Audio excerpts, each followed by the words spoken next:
Pessoal, tudo bem com vocês? Voltando para mais uma aula, dando continuidade ao estudo das células. A citologia.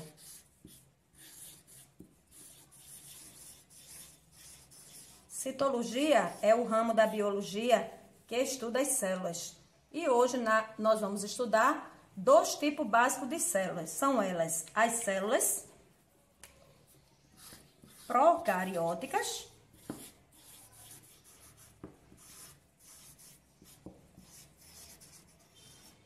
que são células básicas de bactérias e arqueias. Arqueias é um tipo específico de bactérias que são mais resistentes ao ambiente. E também vamos estudar as células eucarióticas.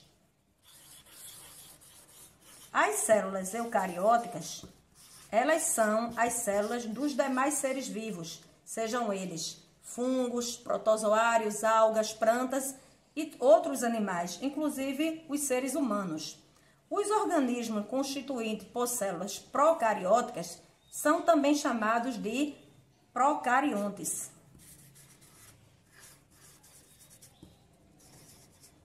E os seres constituintes das células eucarióticas são chamados de seres eucariontes.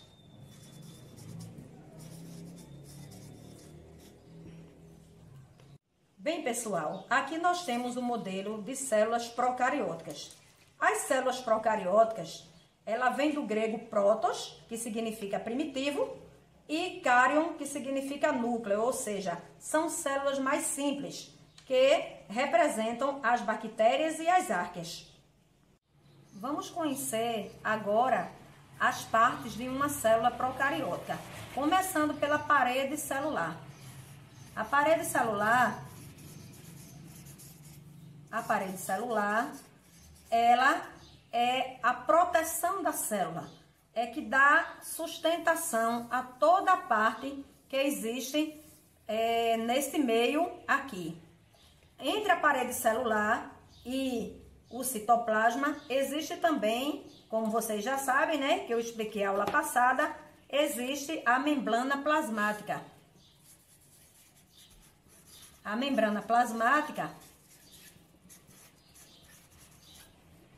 ela é que vai dar o limite à célula, ok?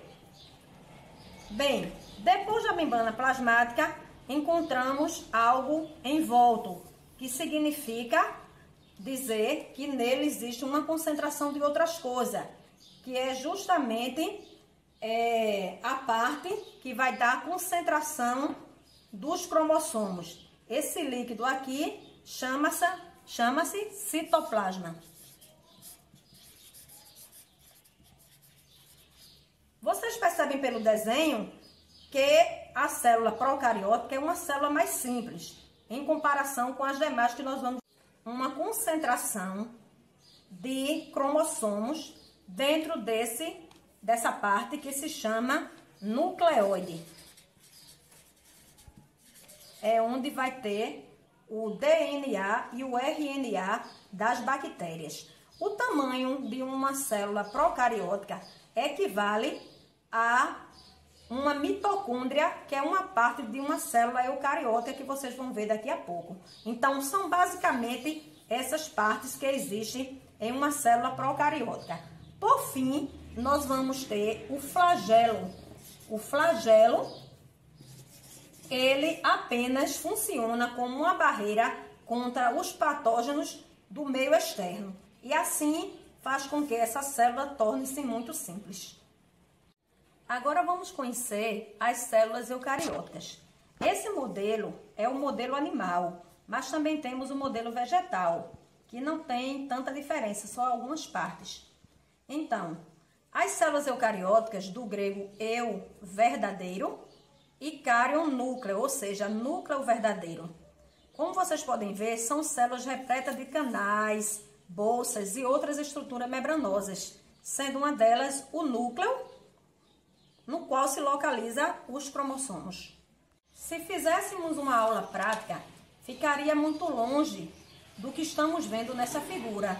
Porque a estrutura que aparecia na prática não mostraria uma situação como essa. Ficaria tudo muito invisível, digamos assim, porque não apareceria. Isso aqui é uma cor fantasia.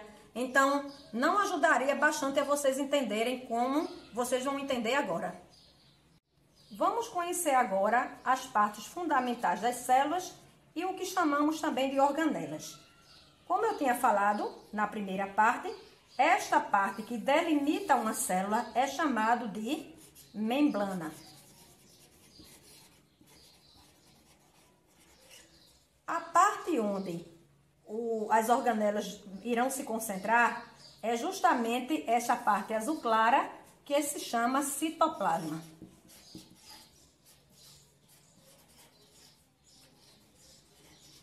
E aqui nós temos essa parte rosa escura, que é o núcleo da célula.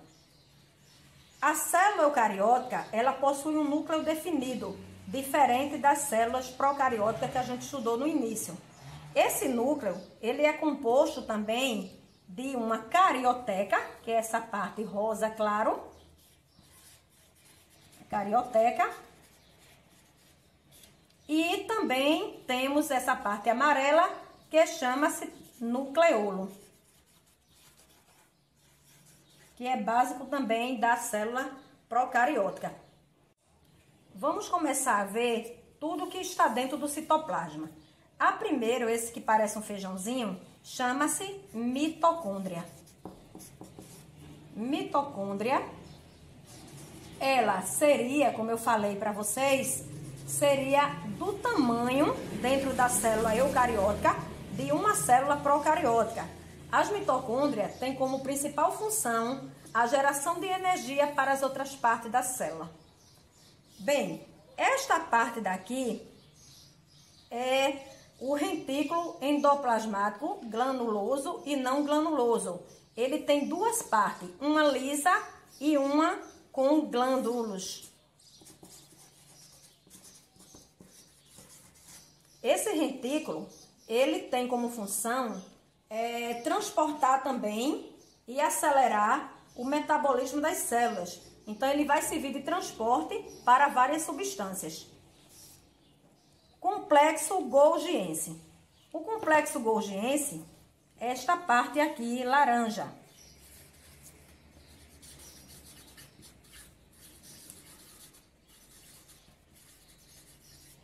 O complexo golgiense tem como função a secreção de proteínas produzida no restante do retículo endoplasmático. Então, ele vai ter esta função. Temos também os lisossomos e temos também esses pontinhos branquinhos que são chamados de ribossomos. Então, lisossomos e os ribossomos, que são os pontinhos brancos.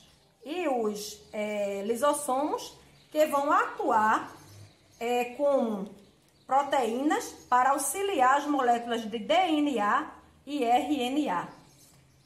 Por fim, nós vamos ter os centríolos,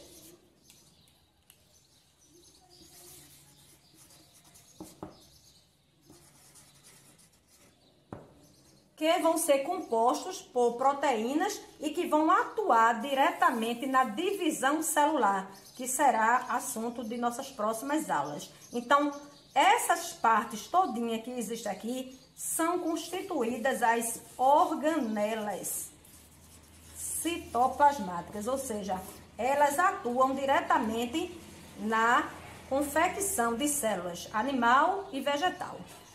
Vamos para a atividade da semana, né, pessoal? A atividade da semana vai ser bem legal.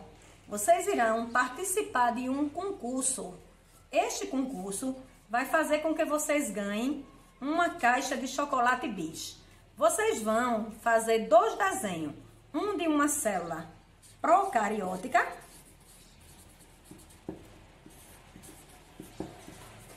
e outro de uma célula eucariótica. Lembrando que todas as duas células, os dois desenhos, devem ter todas as informações sobre as células, ou seja, todos os nomes específicos das partes da mesma. Então, como é que eu vou entregar esta premiação a vocês? Eu vou receber os desenhos via mensagem, WhatsApp, certo? No meu privado ou no grupo. E vocês vão participar de um concurso interno cada primeiro ano. E aí, o melhor desenho, eu vou dizer o ganhador e ele vem aqui na minha residência buscar a sua premiação, ok? Boa sorte!